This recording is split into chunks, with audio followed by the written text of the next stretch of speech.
نحمده ونستعينه ونستغفره ونعوذ بالله من شرور أنفسنا ومن سيئات أعمالنا من يهده الله فلا مضل له ومن يضلل فلا هادي له وأشهد أن لا إله إلا الله وحده لا شريك له وأشهد أن محمدا عبده ورسوله sallallahu alaihi wa ala alihi wa ashabihi ajma'in, amma ba'd.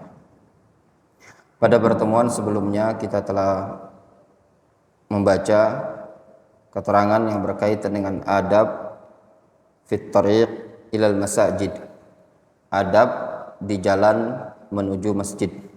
Di antaranya adalah raddus salam. Raddus salam, menjawab salam ketika ada orang mengucapkan salam. Dan juga termasuk adab di perjalanan yaitu mengucapkan salam, ya, ifsya'us salam, menebarkan salam di tengah-tengah masyarakat. Ini merupakan sunnah Nabi sallallahu alaihi wasallam. Nabi sallallahu alaihi wasallam mengatakan yusallimur raqib 'alal mashi wal mashi 'alal qa'id wal qalil 'alal katsir. Orang yang berkendara mengucapkan salam kepada orang yang berjalan. Orang yang berjalan mengucapkan salam kepada orang yang duduk. Dan orang yang duduk atau orang yang sedikit mengucapkan salam kepada orang yang jumlahnya banyak. Was-shaghir 'alal kabir. Anak kecil mengucapkan salam kepada orang yang dewasa. Kemudian juga kemarin kita sebutkan termasuk adab raddus salam. Menjawab salam hukumnya wajib. Namun para ulama mengatakan raddus salam, menjawab salam hukumnya fardu kifayah, bukan fardu ain. Apa beda fardu kifayah dan fardu ain? Kalau fardu kifayah itu apabila salah seorang dari rombongan tadi sudah menjawab salam tadi, maka yang lainnya sudah gugur kewajiban. Tapi kalau dia mau menjawab, tidak masalah. Diperbolehkan ya ikhwan, boleh, ya. Yang lain ingin menjawab, itu tidak masalah, diperbolehkan, ya.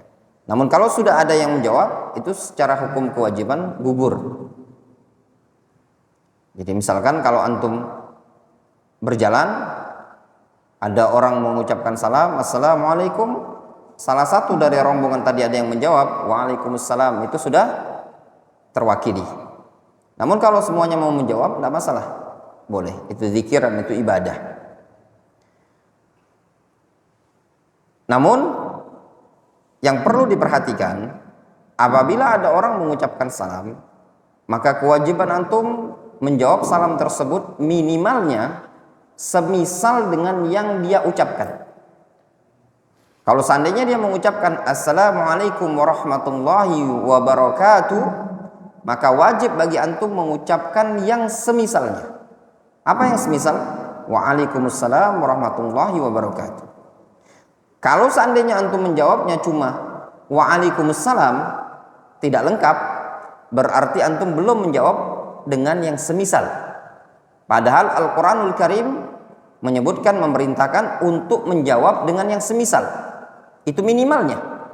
Anjurannya apa? Menjawab dengan yang lebih baik. Apa dalilnya dalam Al-Quran?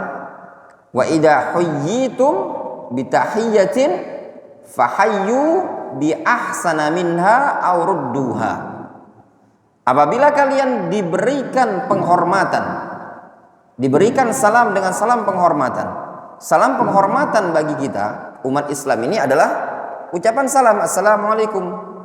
Itu salam penghormatan. Apabila ada yang mengucapkan salam dengan salam penghormatan yang seperti ini, maka minimalnya kewajiban menjawab dengan yang semisal. Jelas? Wadih? Faham ya? Namun kalau antum jawab dengan yang lebih baik, itu bagus. Allah Azza wa Jalla mengatakan fahayyu bi ahsana minha, maka balas dengan yang lebih baik. Au rudduha, atau minimal balas dengan yang setara. Innallaha kana ala kulli syai'in hasiba. Allah Subhanahu wa taala akan membalas terhadap atau akan menghitung segala sesuatu itu tadi. Kemudian ya ikhwan, ada pembahasan di kalangan para ulama terkait dengan orang kufar ketika mereka mengucapkan salam. Bagaimana jawabannya? Dalam hal ini tadi, seorang muslim tidak diperbolehkan mengucapkan salam kepada orang kufar dengan ucapan assalamualaikum, tidak boleh. Ya, karena salam merupakan penghormatan dan juga doa. Tidak diperbolehkan untuk ditujukan kepada orang kufar, tidak boleh. Terus, yang dibolehkan bagi antum, kalau seandainya dia mengucapkan salam, di sini apabila betul-betul dia mengucapkan assalamualaikum, kadang ada orang non muslim dia mengucapkan salam. Ya, pernah kita ada acara di Polda Sumsel, Darul Hadis ini sempat diundang. Kapolda Sumsel waktu itu non muslim, dia mengucapkan assalamualaikum warahmatullahi wabarakatuh. Bagi kita yang muslim, bagaimana jawabannya? Di sini ada dua versi di kalangan para ulama ahli fikih. Ada yang mengatakan, ada yang berpendapat jawab salam tersebut sama seperti yang dia ucapkan. Kalau dia memang betul-betul mengucapkan assalamualaikum warahmatullahi. Mereka berdalil dengan hadis atau dengan ayat Al-Quran ini tadi. Kalau ada orang yang memberikan ucapan salam, maka balas dengan yang semisalnya. Namun sebagian para ulama mengatakan, tidak. Yang tepat dia mengucapkan wa'alaikum. Wa'alaikum. Balas dengan wa'alaikum. Kenapa balas dengan wa'alaikum? Karena ketika Nabi SAW diucapkan salam oleh orang Yahudi dengan mengatakan assalamu alayka ya Muhammad, dijawab oleh Nabi alaihi salatu wassalam wa alayka atau wa alayka, ya, wa alayka. Dia ada orang Yahudi mengucapkan kepada Nabi assalamu alayka, assalamu alayka, kebinasaan untukmu atau kematian untukmu wahai Muhammad. Dijawab oleh Rasul wa alayka atau wa alaikum, ya. Wallahu ta'ala a'lam. Kemudian yang berikutnya, termasuk adab di jalan menuju masjid, al-ibtisama fi wajhi man talqahu minal muslimin. Al-ibtisamah, ibtisamah itu senyum, ibtisam, senyum di hadapan orang yang engkau jumpai dari kalangan kaum muslimin. Engkau mengucapkan salam atau menjawab salam dengan wajah senyum. Nabi SAW mengatakan dalam hadis yang sahih, wabtisamatuka fi wajhi akhikal muslim sadaqah. Senyummu itu tadi di hadapan seorang muslim adalah sedekah. Engkau senyum, engkau ucapkan ucapan yang bagus, kemudian engkau kasih dengan wajah berseri-seri, itu sudah dianggap sedekah. Ini juga yang selayaknya bagi seorang penuntut ilmu, ketika berjumpa dengan orang, jawab salam tersebut dengan wajah berseri-seri. Jangan waalaikumsalam, ya, jawab dengan waalaikumsalam. Tampakkan kesenangan, tampakkan kegembiraan. Kenapa ya ikhwan? Kenapa ya thalabul ilm? Karena salam itu tadi, ketika ada orang yang mengucapkan salam kepada antum, pada hakikatnya dia mendoakan kebaikan untuk antum. Ya benar? Apa makna salam? Assalamualaikum. Semoga keselamatan tercurahkan untuk kalian. Ada orang yang mengucapkan semoga keselamatan tercurahkan untuk engkau. Gimana kata antum? Menurut antum orang seperti ini? Berarti kan mendoakan antum. Kecuali kalau ada orang ketemu antum mendoakan keburukan. Mungkin wajar-wajar saja antum marah, cemberut. Mungkin, ya enggak? Kalau ini orang mengucapkan doa kebaikan untuk antum, masa dijawab dengan waalaikumsalam? Ya enggak? Atau antum melengos. Itu sesuatu yang mayan bagi. Kemudian Yang kedelapan, di antara adab di jalan, al-amru bil ma'ruf wan nahyu 'anil munkar. Amar ma'ruf, nahi munkar. Qala Allah Subhanahu wa ta'ala. Allah Subhanahu wa ta'ala berfirman, "Kuntum khaira ummatin ukhrijat lin-nas, ta'muruna bil ma'ruf wa tanhauna 'anil munkar wa tu'minuna billah." Allah Azza wa Jalla berfirman, kuntum khaira ummat, kalian adalah sebaik-baik umat, ukhrijat linnas, yang dikeluarkan di tengah-tengah umat manusia. Siapa yang dimaksud di sini? As-sahabah radhiyallahu anhum ajma'in, dan orang-orang yang mengikuti mereka dari kalangan umat ini tadi. Kata Allah Azza wa Jalla, kalian berada pada kondisi sebaik-baik umat. Kapan? Ta'muruna bil ma'ruf wa tanhauna 'anil munkar.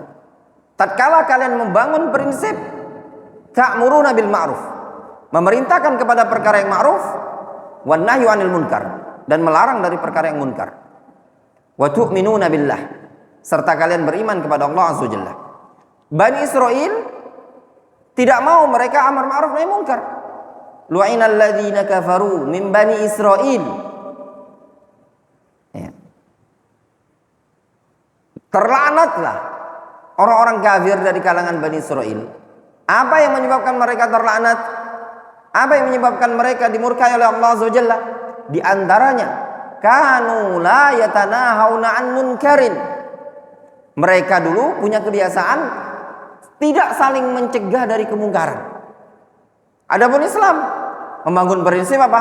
Al-amru bil ma'ruf wan nahyu 'anil munkar. Namun ya ikhwan, ya thalabul ilm, para thalabul ilm harus perhatian dalam bab ini tadi. Jangan serampangan. Ingat kata para ulama kita seperti Al-Imam Sufyan ibn Uyainah. Beliau mengatakan apa? La ya'mur bil ma'ruf wan nahyu 'anil munkar illa bil ilm. Tidaklah seseorang memerintahkan kepada yang ma'ruf dan melarang dari perkara yang munkar melainkan harus dengan ilmu. Ilmun bima ya'mur atau ilmun bima ya'mur wa ilmun bima yanha. Dia punya ilmu terhadap apa yang dia perintahkan dan dia punya ilmu terhadap apa yang dia larang. Dan juga harus ngerti bagaimana kaidah-kaidah dalam al-amru bil ma'ruf wan nahyu 'anil munkar. Jangan serampangan.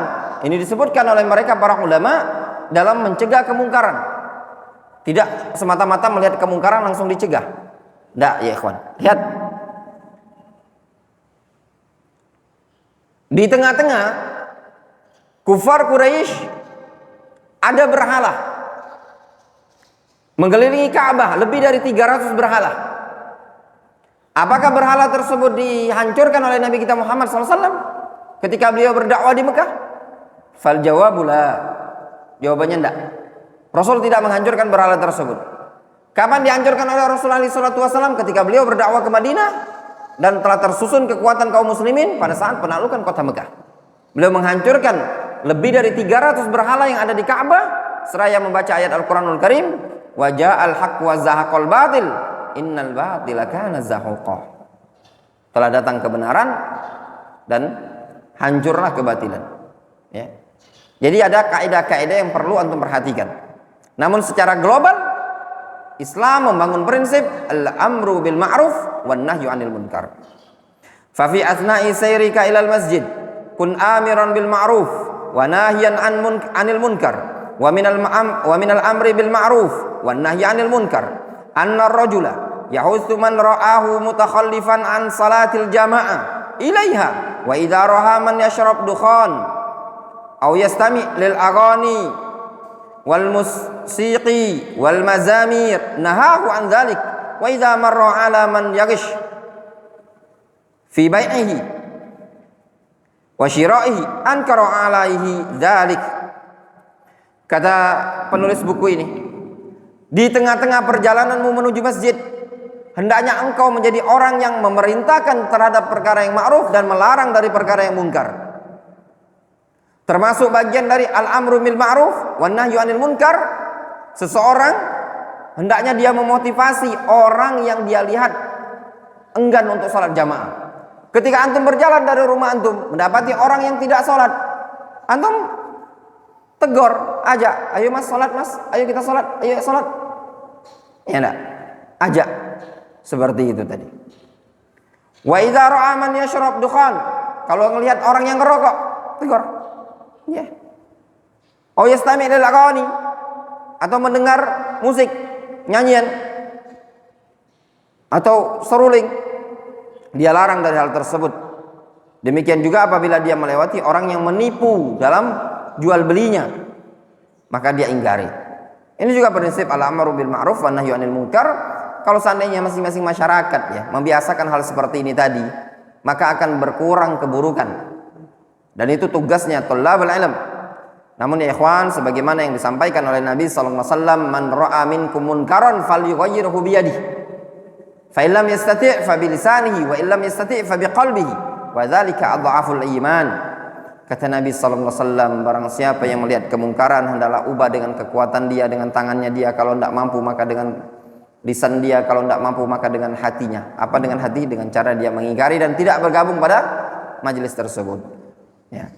Wallahu ta'ala a'lam bishawab. Naktafi bihadzal qadar.